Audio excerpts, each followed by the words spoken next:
Ons is besig om te kyk na die boeke van Spreuke en Prediker wat Salomo geskryf het en ek het dit uiteengesit van hoe ons hulle wysheid of Salomo se wysheid kan gebruik in elke fase van ons lewe. Ons het nou al gekyk van dit is 'n eer as die Here vir jou 'n kind gee en dan as hulle byvoorbeeld 'n toddler word, 'n bietjie ouer word, het ons gekyk na dinge soos hoe moet ons kinders dissiplineer en ons het gekyk na Bybelse beginsels hoe om dit te doen.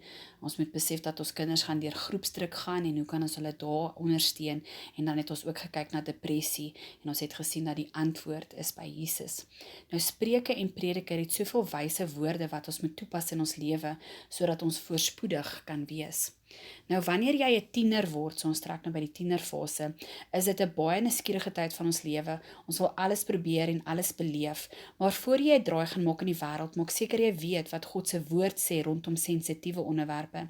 Spreuke 21 vers 3 sê, om geregtigheid en reg te doen is vir die Here verkiesliker as offers. So wat daai versie beteken is dat, gaan vind uit in die Bybel dat wat is reg in God se oë en doen dit. Ja, ons is net mense en ons gaan foute maak en dan gaan ons na God toe gaan en vra vir vergifnis en hy sal ons vergewe, want ons moet nou nie aspres gaan sonde doen nie, want hierdie versie sê dat dit is vir die Here beter dat ons dit reg doen as om 'n offer te bring en jammer te sê. Nou een van die mees sensitiefste onderwerpe om oor te praat uit die Bybel uit is seker drank. Is dit reg of is dit verkeerd om te drink as 'n kind van God? Wat dit ook eintlik moeiliker maak is elkeen van ons het in 'n ander huis groot geword met elke huis se eie opinie oor drank. Nou ek stel voordat ons begin vingers wys na mekaar, kom ons begin eerder na onsself kyk. Onthou, ons elkeen hardloop ons eie wedloop en dit is tussen jou en God.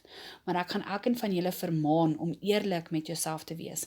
Dalk is drank 'n probleem in jou lewe, maar jy kruip weg agter Bybelstories soos waar Jesus die water in wyn verander het, net sodat jy kan aanhou lewe soos wat jou liggaam wil. Jy gaan moet begin luister wat die Heilige Gees vir jou sê. Onthou, drank kan ook val onder die sonde van verslawing. Wanneer is iets 'n verslawing? Wanneer jy byvoorbeeld 'n slegte dag gehad het en jy kan nie wag om ietsie te drink nie, want dan voel jy beter. Dis gevaarlik, dit is dan 'n verslawing. God wil graag hê dat wanneer jy 'n slegte dag het, dat hy jou toevlug sal wees. Nie 'n verslawing nie. Nou hier praat ek nie net van drank nie. As jy na 'n harde dag by die huis kom en jy vergryp jouself na kos want jy is 'n emosionele eter, dan is dit ook 'n verslawing.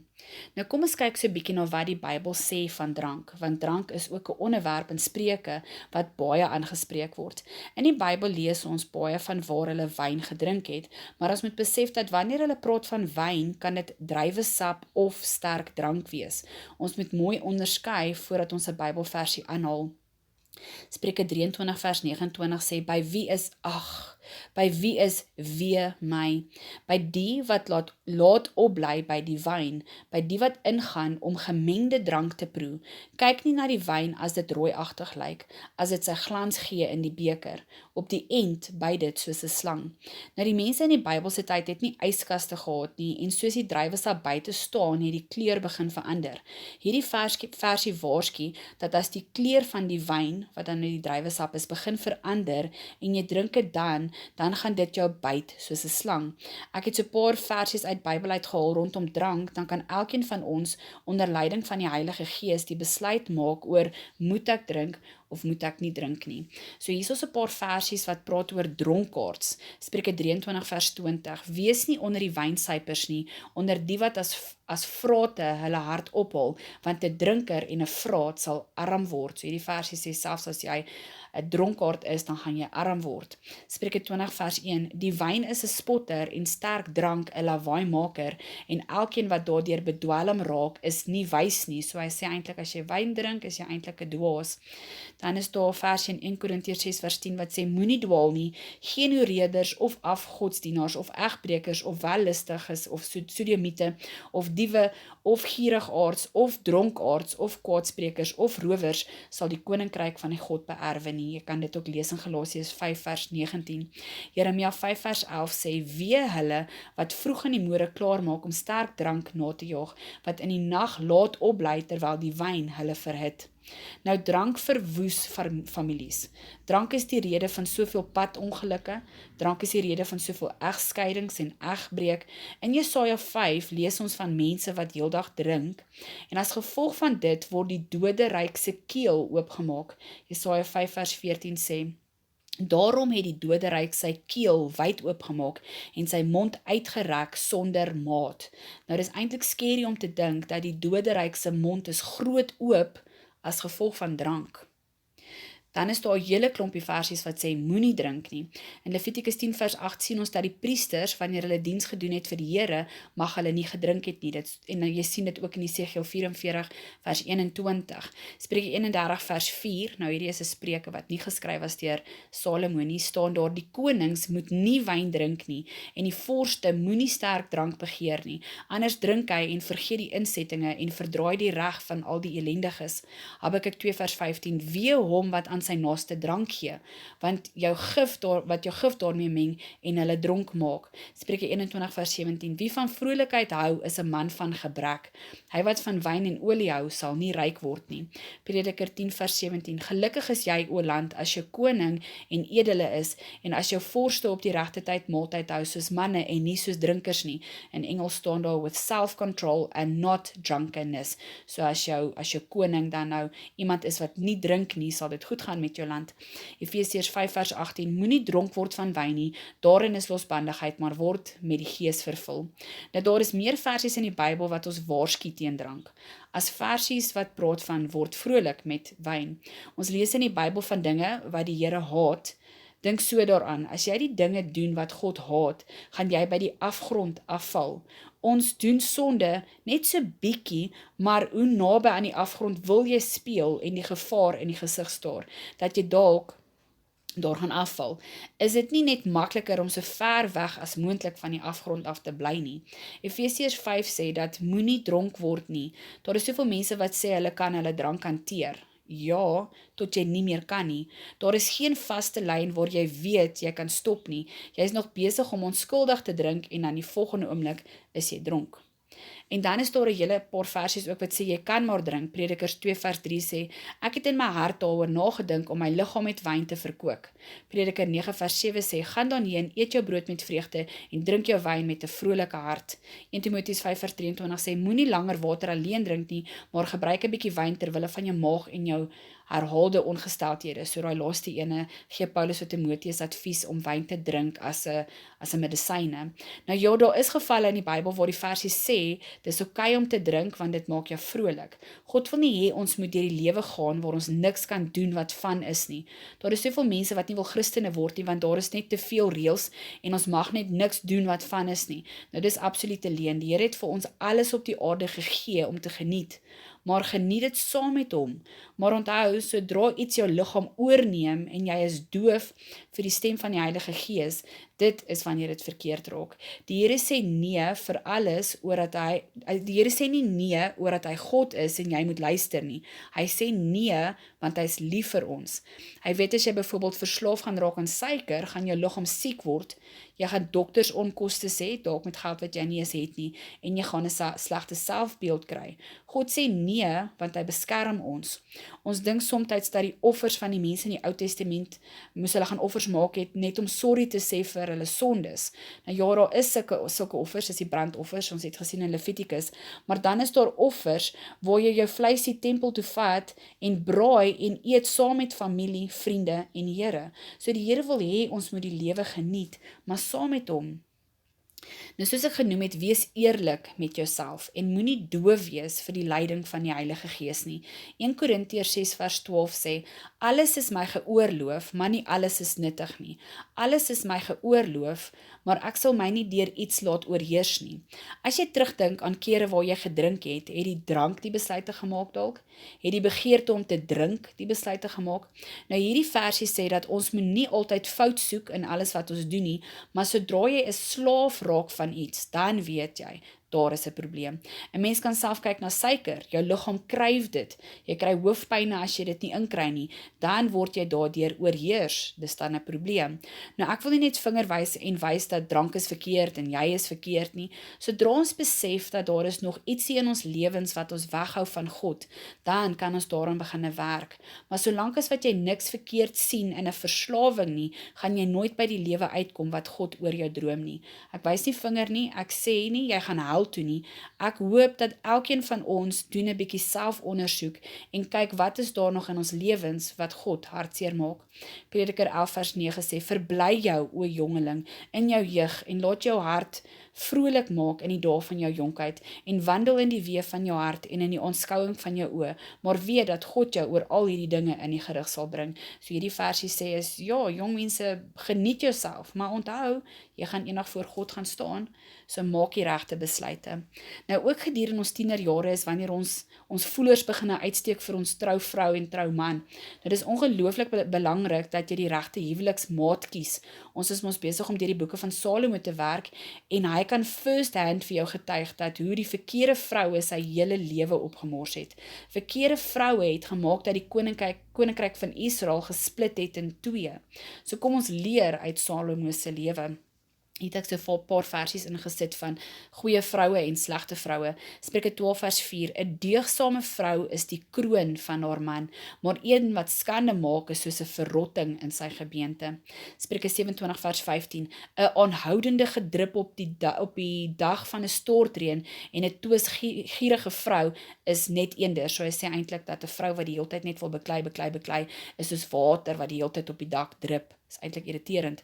Spreuke 18 vers 22, wie 'n vrou gevind het, het iets goeds gevind en 'n welgevalle van die Here verkry. Spreuke 19 vers 14, maar 'n verstandige vrou is van die Here. So hierso, onthou Salomo het hierdie boek geskryf, daarom sien ons nou net die kant van die man, en hierso sê God vir die mans, dat kies die regte vrou, want as jy die verkeerde vrou gaan kies, gaan dit wees soos druppende dak, dit is irriterend.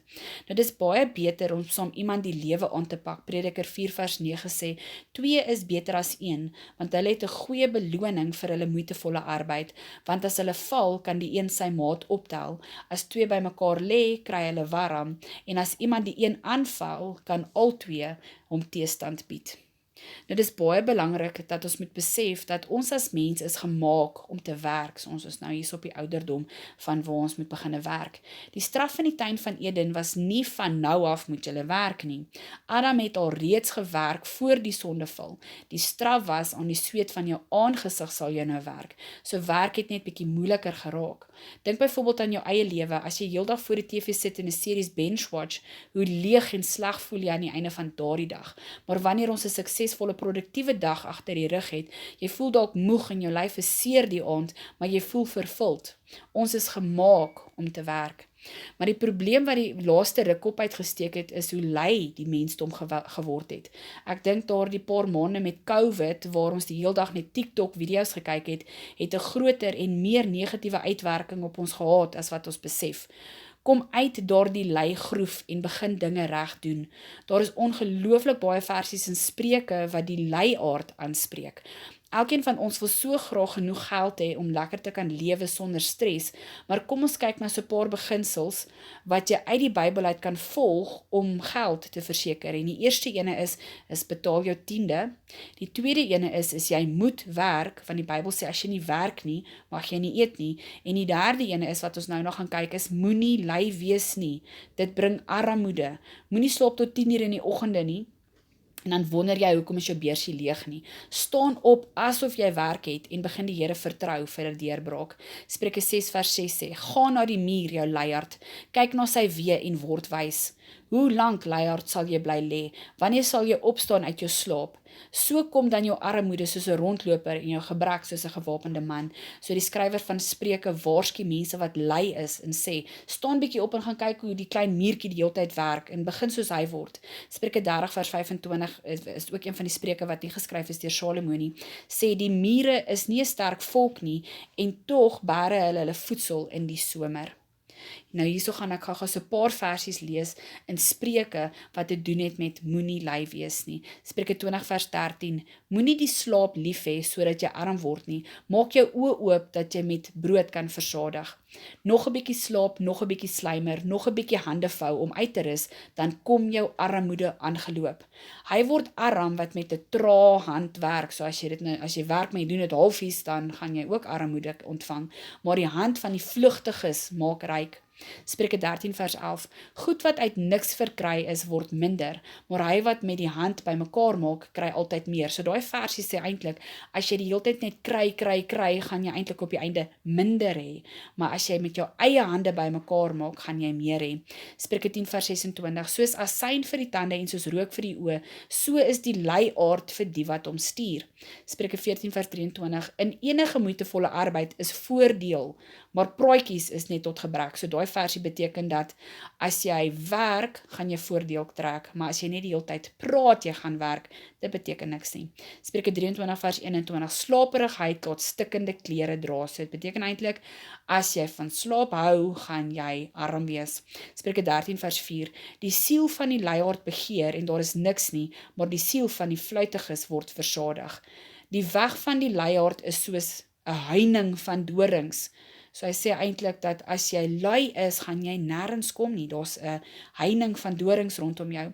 Spreuke 18 vers 9, alreeds hy wat hom slap hou in die werk, hy is 'n broer van 'n verwoester. So weer eens hier is 'n versie wat sê, wanneer jy werk, doen dit tot die beste van jou vermoë. Spreuke 19 vers 15, luiheid laat in die diep slaap val en een wat traag is, moet honger ly. En dan die laaste een wat ons nou kyk is, die luiaard is wyser in sy eie oë.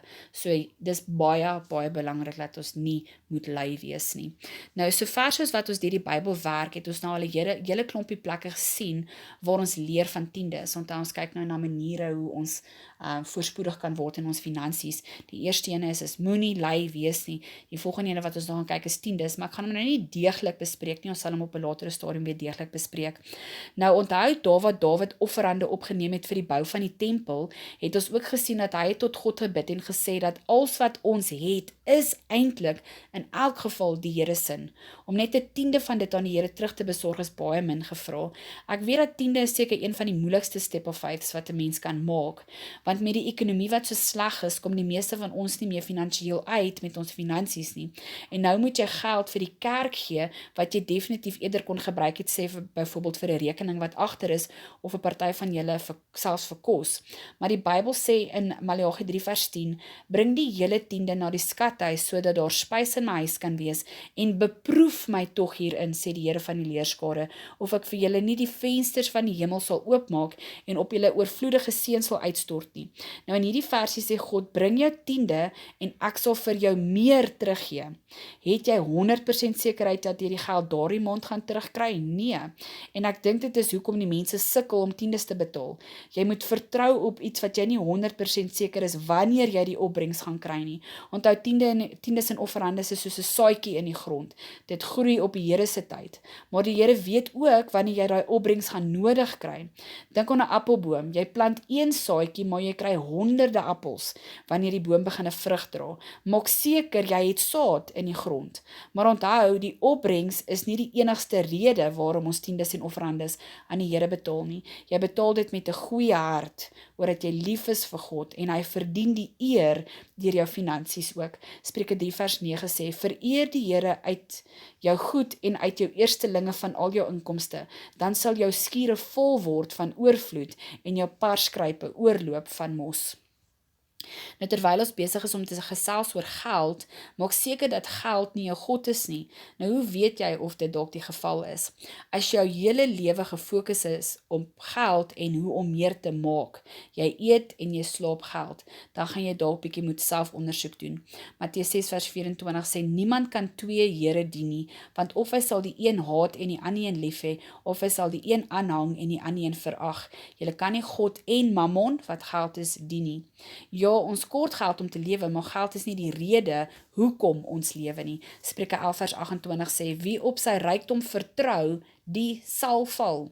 So jy moet op die Here vertrou. Spreuke 28 vers 20, hy wat haastig is om ryk te word, sal nie ongestraf bly nie. So moenie jou fokus net op geld sit nie. Spreuke 23 vers 4, vermoei jou nie om ryk te word nie, laat staan jou slimheid.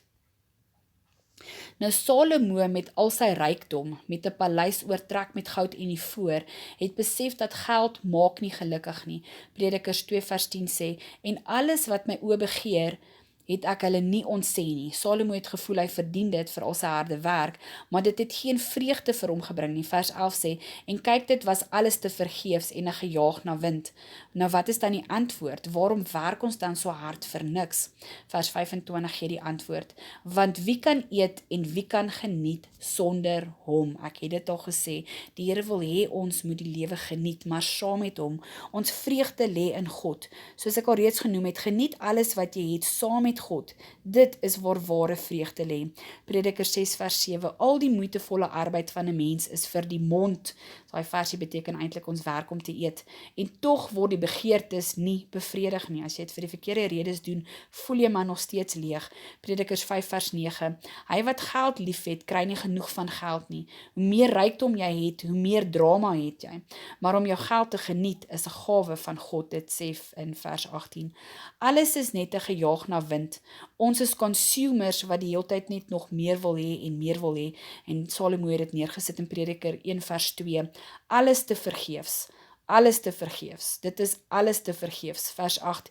Die oog kry nie genoeg van sien nie en die oor word nie vol van hoor nie. Daar is glad niks niets onder die son nie. So Salomo het besef dat die antwoord lê nie in geld en in rykdom nie. Die antwoord lê dat ons is gemaak om te werk en dan die finansies wat ons ontvang, eer die Here met jou tiendes en dan die res geniet saam met God. Moet nooit die geleentheid gryp om onregverdige wins te maak nie. Vir God is dit 'n gruwel. Wees regverdig in alles wat jy doen, veral as dit kom by geld. As jy in 'n werksplek is waar jy dalk die besluit moet maak rakende omkoopgeld, doen wat reg is en bly weg. God sê dan sal jy lewe. Omkoopgeld en geskenke gaan net op daardie oomblik goed voel, maar as jou lewe dan na die tyd uitmekaar begin val, kan jy nie vra hoekom nie. Volg die woord van God en jy sal geseënd wees. Spreuke 11 vers 1 sê, 'n valse weegskaal is vir die Here 'n gruwel. Die goddelose behaal oneerlike wins, maar hy wat geregtigheid saai, kry 'n betroubare loon. Spreuke 16 vers 8, liewer 'n bietjie met geregtigheid as menigte van inkomste met onreg. Spreuke 15 vers 27, wie onregverdige wins maak, bring sy huis in beroering, maar hy wat geskenke haat, sal lewe. Soos ek daarbo in die blou gesit het, dat moenie omkoopgeld vat nie, want vir daai oomblik, ja, gaan dit lekker voel, maar dan gaan jou lewe in mekaar begin val. Nou onthou dat die huwelik en familie is 'n insetting van God. Dit is deel van God se plan met die mens. Daar is soveel geestelike lesse ook wat ons in 'n familie en 'n huwelik kan leer. Daarom kan jy sommer weet dat die huwelik gaan definitief deur die duiwel getarget word. Maak seker jou huwelik is fireproof. Wanneer dinge begin warm en moeilik raak, dan is jou huwelik gebou op die beginsels van die woord van God en dan kan dit staande bly. So ek het nou die ouderdom omkring daarso waar jy nou al 'n rukkie getroud is, maar die vlamme kom. Ons sal weer op 'n latere stadium na 'n goddelike huwelik kyk, vir nou fokus ons op versies in Spreuke. Daar is baie versies waar Salomo die manne waarsku teen slegte vroue. 'n Slegte vrou het mooi praatjies en is verleidelik, maar wanneer jy vir haar val, dan val jou hele lewe in mekaar. Spreuke 5 vers 3, want die lippe van die vreemde vrou drup heuningstroop, maar op die end is sy bitter. Vers 8 sê, hou jou weg ver van haar af en kom nie naby die deur van haar huis nie. So Salomo waarsku mans, bly weg van vroue wat net mooi praat. Spreuke 6 vers 25, begeer haar skoonheid nie in jou hart nie en laat sy jou nie vang met haar ooglede nie. Elkeen wat haar aanraak sal nie ongestraf bly nie. Vers 32, jy verwoes jou eie lewe, sla en skande sal jy kry. So ja, as jy in 'n huwelik is en jy hardloop agter sulke vroue aan, gaan jou lewe in mekaar val. Spreuke 7 vers 21, sy het hom verlei deur haar baie mooi praatjies, deur die gladheid van haar lippe het sy hom verlok. Haar huis is 'n wee na die doderyk, wat afdaal na die kamers van die dood. Spreuke 4 vers 23, bewaak jou hart meer as alles wat bewaar moet word, want daaruit is die oorspronge van die lewe. So maak seker jou huwelik is op die rots gebou en bly weg van vroue wat net mooi praatjies het. Onthou, enige sonde wat ons doen, Jy sien dalk nie dadelik die nagevolge daarvan nie, maar die Bybel sê duidelik dat God sien alles en dat sondes word nie ongestraf gelaat nie. Somstyds kom jou eie dade neer op jou. Jy word sommer deur jou eie dade pak gegee. Spreuke 5:22 sê, sy eie ongeregtighede vang hom en in die vangstrikke van sy sonde word hy vasgehou. So die duiwel hoef eers niks te doen nie, jy doen dit aan jouself. Spreuke 15:3, op elke plek is die oë van die Here en hulle beskou opmerksaam die slegtes en die goeies. So daai versie sê pas op, God sien alles. Spreuke 11:21, sekerlik die slegte bly nie ongestraf nie, maar die geslag van die regverdiges raak vry. Spreuke 16:5, elke hoogmoedige van hart is vir die Here 'n gruwel, sekerlik hy sal nie ongestraf bly nie. Spreuke 17:5, hy wat bly is oor 'n ongeluk sal nie ongestraf bly nie. 'n Valse getuie bly nie ongestraf nie. So ek het hierdie stukkie hierso ingesit om vir julle te waarsku en te sê dat ja, partykeer doen 'n mens verkeerde dinge, maar ons kry dalk nie onmiddellik, ons sien nie dadelik die straf nie, maar hierso sê dat God sien en dit gaan nie ongestraf bly nie. Prediker 10:8, wie 'n kuil grawe kan daarin val. Deur te doen wat verkeerd is jy besig om jou eie graf te grou. Jesaja 46:4, so nou is ons op ons oudheid. Even to your old age and grey hairs, I am he. I am he who will sustain you. I have made you and I will carry you. I will sustain you and I will rescue you. Spreuke 1:33 sê, maar die wat na my luister, sal veilig woon. Spreuke het baie juwele vir jou wat vir jou sal wysheid leer as jy dit bestudeer en daagliks deurdink. Nog ene wat vir my baie uitgestaan het was, wees baie versigtig wat jy praat. Lewe en dood lê in die mag van die tong. Jy kan jou lewe in mekaar laat val net deur dit wat jy sê. Spreuke 18:21, dood en lewe is in die mag van die tong en elkeen wat dit graag gebruik sal die vrug daarvan dra. Hier is 'n hele klompie, sien julle, soos wat dit ook was by drank en soos wat dit ook was by pak sla, is een van die onderwerpe wat jy ook baie in Spreuke sien, is dat pas op wat jy sê. Spreuke 18:7, die mond van die dwaas is sy ondergang en sy lippe is struik vir sy lewe. 'n verstandige man bly stil. Spreuke 13:3, wie sy mond bewaak, bewaak sy lewe. Wie sy lippe wyd oopmaak, vir hom is daar ondergang. Spreuke 10:14, die mond van die dwaas is die ondergang wat naby is. Hy wat sy lippe inhou, handel verstandig. So hier is so baie versies wat sê, bly stil, pas op, jou woorde gaan jou in die moeilikheid kry. Daar is een wat onverskillige woorde uitspreek, so swaardsteke, maar die tong van die wyse is genesing. Spreuke 15:28, die hart van die regverdige dink na om te antwoord, maar die mond van die goddelose laat slegte dinge uitborrel. So hierso sê eintlik dat as jy wil wys wees, bly stil en dink voor jy praat. Moenie net, praat oor dat jy voel jy wil praat nie. Daarso sê dit borrel uit jou uit. Jy moet dink voor jy praat. Nou ons moet pas op wat ons sê, veral ook as dit kom by beloftes maak aan God. Prediker 5:1 sê, wees nie haastig met jou mond nie. Dit is beter dat jy nie beloof nie as wat jy beloof en nie betaal nie. Nou gedurende jou lewe, wanneer die Here jou seën met besittings, wees dan ook 'n seën vir die mense rondom jou. Spreuke 19:17, wie ontferm oor die arme, leen aan die Here en hy sal hom sy weldaad vergelde. Spreuke 14:21, wie sy naaste verag, doen sonde, maar hy wat medelyde het met die ellendiges, hy is gelukkig. Vers 31, wie die geringe verdruk, vermaak die maker, maar hy wat hom oor die behoeftiges ontferm, eer die Here. Spreuke 3:27, hou 'n weldaad nie terug van hom aan wie dit toekom, as dit in jou mag is om dit te doen nie. So daai versie sê, as jy kan gee, gee. Spreuke 25:21, as jou vyand honger het, gee hom brood om te eet, en as hy dors het, gee hom water om te drink. So daar's ook weer eens baie versies in Spreuke wat sê dat as jy die vermoë het, help ander mense, en selfs jou vyand, help jou vyand ook. En dan al voel dit soms dat die lewe is onregverdig, enig wanneer ons in God se koninkryk instap, sal geregtigheid geskied. Intussen los jy alle ongeregtigheid wat jy aanskou in God se hande, gee dit vir God. Alles is in God se hande. Prediker 9:1 sê, die regverdiges en die wyse manne en hulle dade is in die hand van God.